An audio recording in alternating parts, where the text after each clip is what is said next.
All right, so this is an example of abstract art, and what I've done is I've taken a piece of paper and folded it in half. So I did make one that was similar to this that was the whole size of the paper, but this one is just a half sheet, so fold it in half.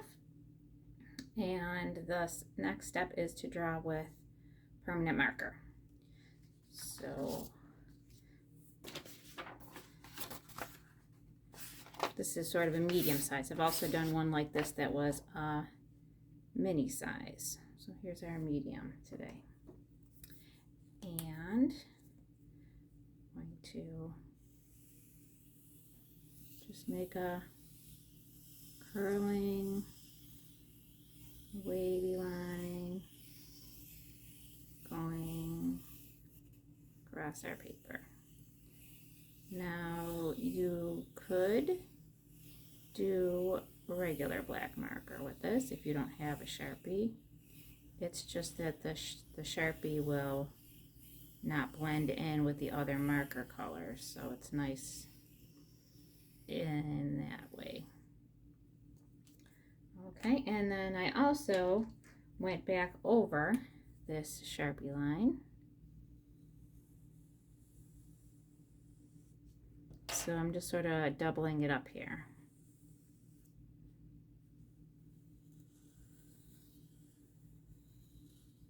Now sometimes I will be right on top of the old line. Other times I might end up being off or next to, and that is also fine. I can go back in and color in those spaces that are really close to the other line, or I can just leave them as small white spaces. In my other example that's finished here, I did leave those white spaces. On my larger example, I believe I went back and colored in those spaces. So it's just your preference. So abstract art isn't supposed to look like real life. So there's really no way to do this project wrong or to make mistakes. However it turns out is how it turns out, and that's fine.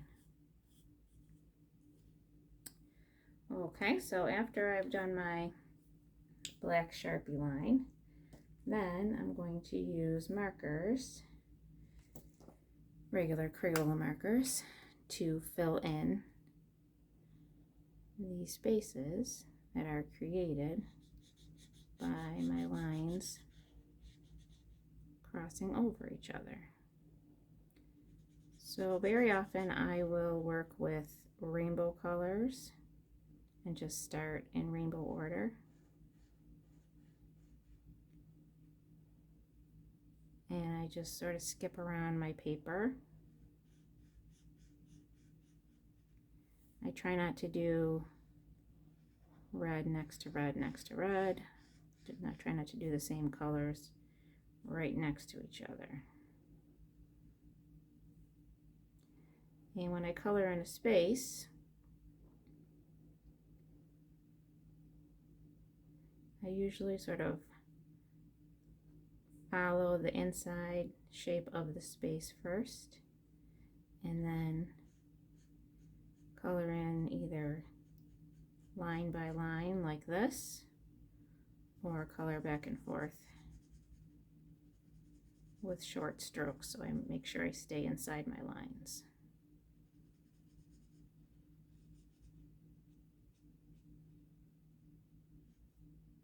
So the spaces and the shapes that are created from this kind of art are considered to be free form. So they're not geometric. Geometric shapes are shapes that we have names for and shapes that we can measure. These freeform shapes are more made-up shapes. Find a lot of made-up shapes in abstract art.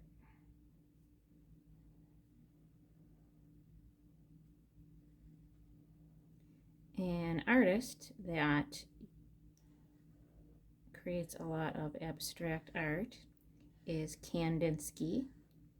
And if you wanted to look that up, that's Kandinsky. And one of his examples that I look at a lot is Improvisation 31 Sea Battle, because that is a good example of different kinds of lines in abstract art and lots of bright colors. And that one was done in 1913.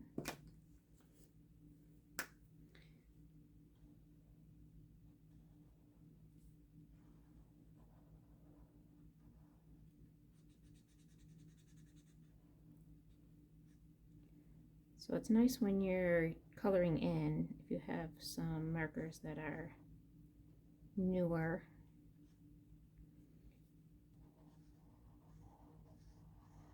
because then you don't have to go over your spaces quite as much.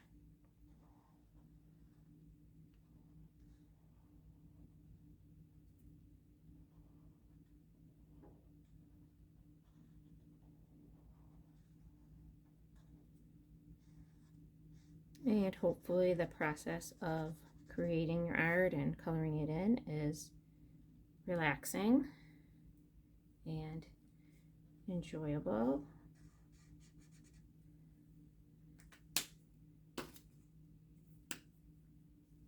And not at all stressful.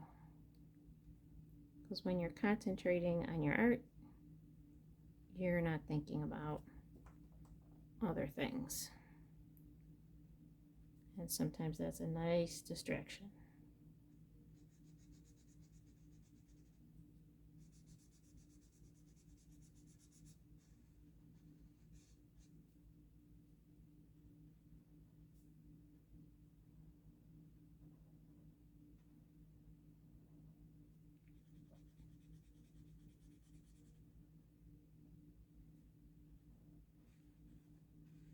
So the more that you curl your line in and out, the more spaces that you will have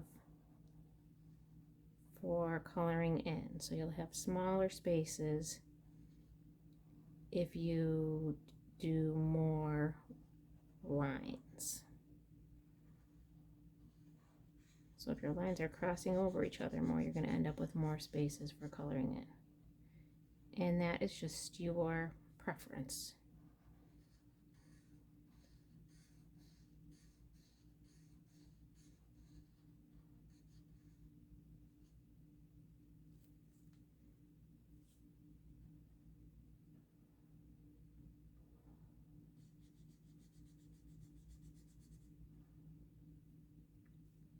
And this paper is just regular copy paper.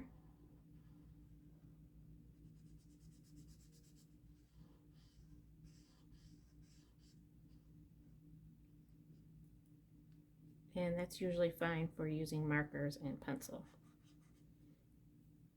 For painting, generally, we would rather have some kind of drawing paper or painting paper, sketch paper that is a little bit thicker.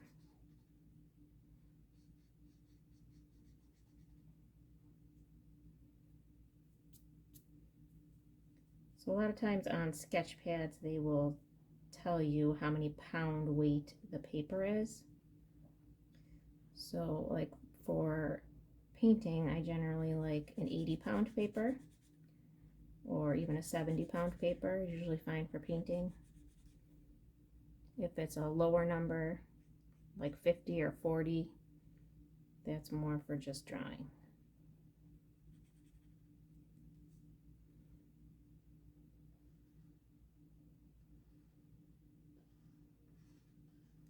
Sometimes the sketchbook won't say how heavyweight the paper is, so usually you can just open up the sketchbook and just feel the paper. If it feels like copy paper, then you know it's not going to be great for painting.